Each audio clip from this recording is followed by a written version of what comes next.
une vidéo de surveillance qui a fait sortir la vérité en réalité. Moi, par exemple, j'ai été très menacé par le staff de Mola et qui voulait m'arracher mes téléphones. Vous comprenez? Ils voulaient m'arracher. Il a fallu que les gens viennent me défendre. Ils m'ont même pris en vidéo, tout ça. Que si les choses sortent, que si des vidéos sortent, en tout cas, ils vont me faire mal. En tout cas, avec beaucoup de trucs, il y avait des petits Nyambo qui étaient là, ils ont demandé au Nyambo de me pister, tout ça. Les gens sont témoins. Que ce soit au Roi du Pain, que ce soit devant King Cash, ça s'est passé. Ils voulaient même arriver aux mains, mais comme il y avait des gens à côté de moi aussi, et moi, je suis vraiment resté serein, droit dans mes bottes. Voilà. Et c'est pas arrivé là, c'est pas arrivé loin. Après ça, ils sont partis. Donc, ce sur quoi je veux vraiment réagir, c'est que on est dans un pays de droit. Et dans un pays de droit, normalement, il faut laisser le droit parler. Normalement, il faut laisser les gens s'exprimer. Il a été emmené par ses frères. Et quand il était emmené par ses frères, ils sont partis avec lui à la clinique. Et il était en train de regarder en arrière, comme si il se rendait compte, il était en train de maintenant se rendre compte de la situation, comme s'il était en train de se préoccuper de la dame. Moi, j'ai pas entendu ce qu'il était en train de dire, mais moi, c'est ce que j'ai vu et j'ai filmé. Vous comprenez? Voilà. Et quand j'ai vu, j'ai filmé, son staff a commencé à passer. Non, on ne filme pas. Ne filmez pas, monsieur. Et tout ça. Pourquoi le staff ne voulait pas qu'on filme? Parce qu'il y a des vérités cachées dans cette affaire. Ça, je ne peux pas confirmer, mais ce sont les informations des gens. Il y a un livreur, quand vous envoyez une vidéo, vous allez voir un livreur en train de parler. Et il y a un livreur qui était en train de dire que pendant la nuit, ils ont fait la fête à M Group. Et lui-même allait livrer de la nourriture là-bas, tout ça, mais ils ont bu toute la nuit. Mola n'avait pas dormi. Là où vous l'avez vu, là, il n'avait pas dormi, il avait les yeux carrément fermés. Il n'avait pas dormi. Moi, c'est ce que j'ai vu, mais je ne peux pas infirmer qu'il était ivre, puisqu'il n'était pas là-bas.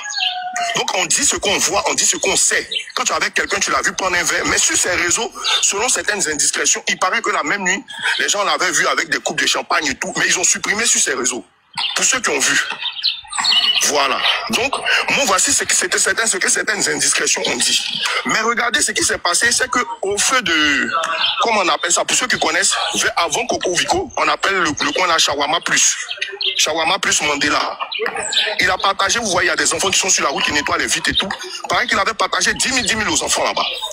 Et c'est quand il a partagé 10 000 que le feu de Mandela était vert, qu'il est passé. Il est allé à toute allure, à vive allure, à toute vitesse. Et il a même grillé le feu qui est après le feu de Mandela qu'on appelle le feu de Sikomex. Et c'est là qu'il a eu son forfait.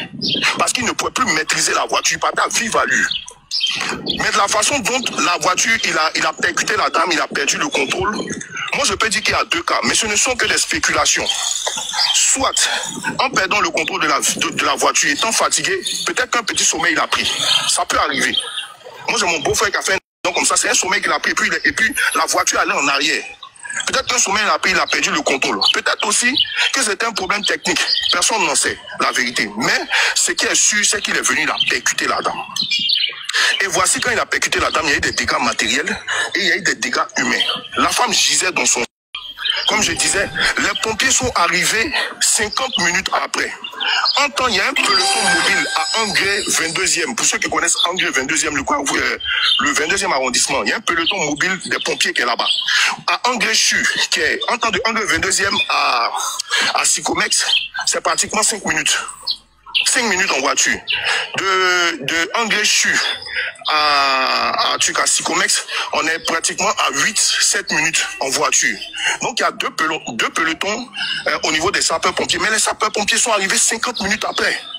Le temps de stabiliser la dame, de fait, moi j'ai la vidéo. Et cette vidéo-là, ils m'ont menacé. Ils ont voulu même arracher mon téléphone et tout, et en venir même aux mains. C'est des gens de trucs, comment on appelle ça, du Roi du Pain qui sont venus me défendre pour dire, mais il y a beaucoup de personnes qui ont filmé ici. Pourquoi vous jetez votre dévolu sur le monsieur? Qu'est-ce qu'il vous a fait? Donc enfin, bref, moi, ce jour-là, je veux dire qu'il y a eu des responsabilités qui ont été engagées. Moi, là, sa responsabilité sur les faits. Ça, c'est un. De deux, la police aussi a sa responsabilité sur les faits. Les pompiers aussi ont leur responsabilité. Très souvent, il ne suffit que de quelques secondes. Un individu, soit sous l'effet de l'alcool ou d'une substance illégale, va foncer à plus de 100 km/h sur l'autoroute, en agglomération. Il pensait avoir le contrôle, mais il ne l'avait pas. Un virage mal négocié, une perte de contrôle, un choc violent. Il a survécu. Mais la mère de famille qui l'a percuté, elle, non. Morte. Sur le coup. Aujourd'hui, il purge une peine de prison. Et chaque nuit, il revit ce moment.